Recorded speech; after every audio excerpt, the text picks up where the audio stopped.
यसू मसीह इब्ने खुदा की खुशखबरी का शुरू। जैसा यसाया नबी की किताब में लिखा है कि देख मैं अपना पैगंबर तेरे आगे भेजता हूं जो तेरी राह तैयार करेगा। बियाबान में पुकारने वाले की आवाज आती है कि खुदावंद की राह तैयार करो, उसके रास्ते सीधे बनाओ। यूहन्ना आया और बियाबान में बपतिस्मा देता और गुनाहों की मुआफी के लिए तौबा के बपतिस्मा की मुनादी करता था।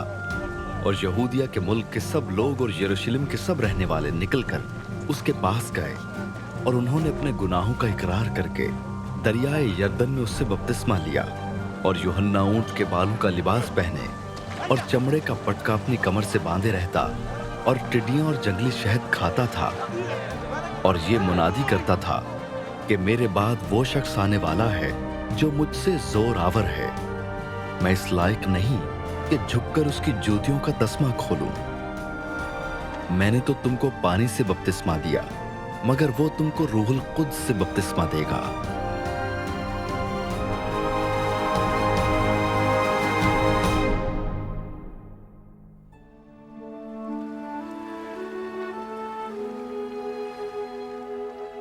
और उन दिनों ऐसा हुआ कि यसू ने गलील के नासरत से आकर यरदन में यूहन्ना से बपतिस्मा लिया।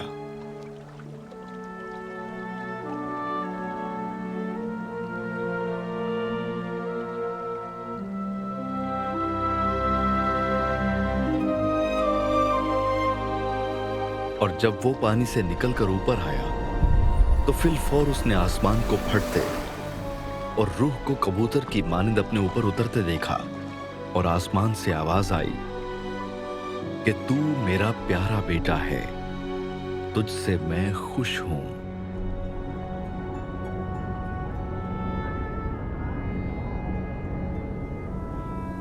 और फिलफौर रूह ने उसे बियाबान में भेज दिया और वो बियाबान में 40 दिन तक शैतान से आजमाया गया और जंगली जानवरों के साथ रहा किया और फरिश्ते उसकी खिदमत करते रहे।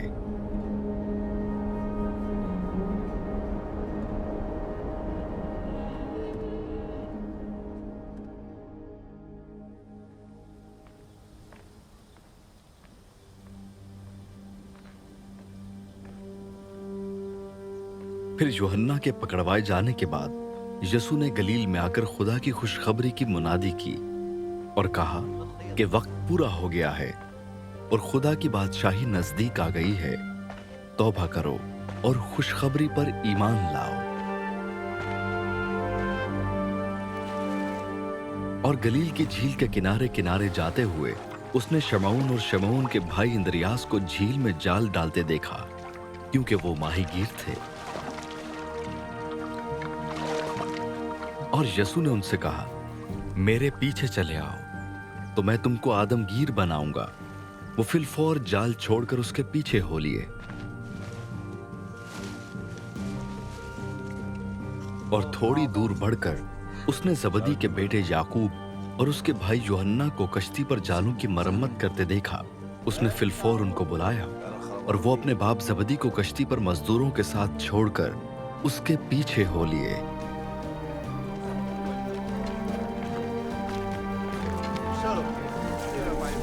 फिर वो कफरनहूम में दाखिल हुए और वो फिलफौर सबत के दिन इबादत खाने में जाकर तालीम देने लगा।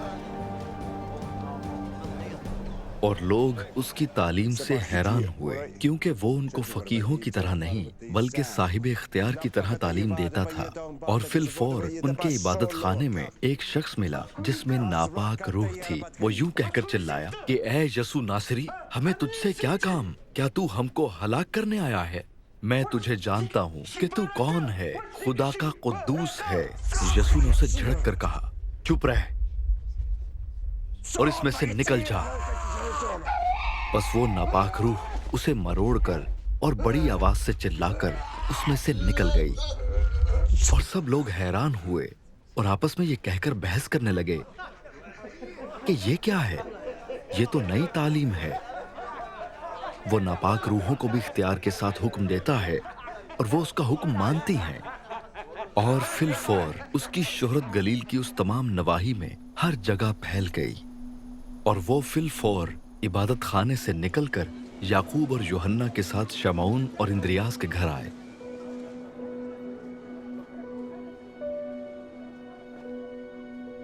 शमौन की सास तप में पड़ी थी और उन्होंने फिलफौर उसकी खबर उसे दी। उसने पास जाकर और उसका हाथ पकड़कर उसे उठाया और तप उस पर से उतर गई और वो उनकी खिदमत करने लगी।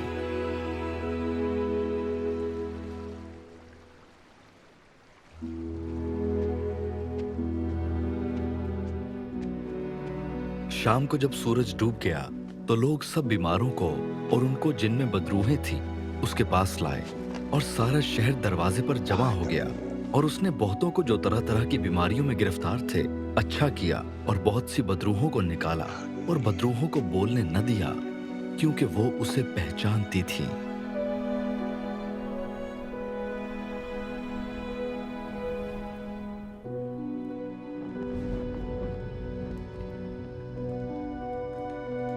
और सुबह ही दिन निकलने से बहुत पहले वो उठकर निकला और एक वीरान जगह में गया और वहां दुआ की।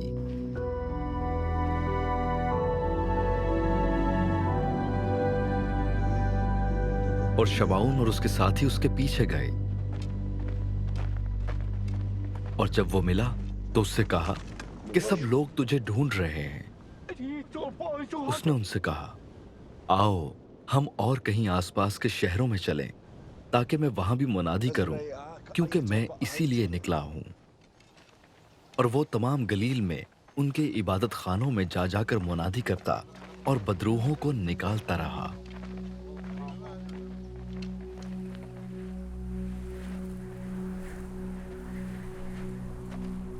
और एक कोढ़ी ने उसके पास आकर उसकी मिन्नत की और उसके सामने घुटने टेक कर उससे कहा, अगर तू चाहे तो मुझे पाक साफ कर सकता है। उसने उस पर तरस खाकर हाथ बढ़ाया और उसे छूकर उससे कहा, मैं चाहता हूं तू पाक साफ हो जा। और फिलफौर उसका कोढ़ जाता रहा और वो पाक साफ हो गया। और उसने उसे ताकीद करके फिलफौर रुखसत किया और उससे कहा, खबरदार किसी से कुछ न कहना, मगर जाकर अपने तई काहिन को दिखा और अपने पाक साफ हो जाने की बाबत उन चीजों को जो मूसा ने मुकर्रर की नजर गुजरान, ताकि उनके लिए गवाही हो। लेकिन वो बाहर जाकर बहुत चर्चा करने लगा और इस बात को ऐसा मशहूर किया कि यीशु शहर में फिर जाहिरन दाखिल न हो सका, बल्कि बाहर वीरान मकामों में रहा और लोग चारों तरफ से उसके पास आते थे।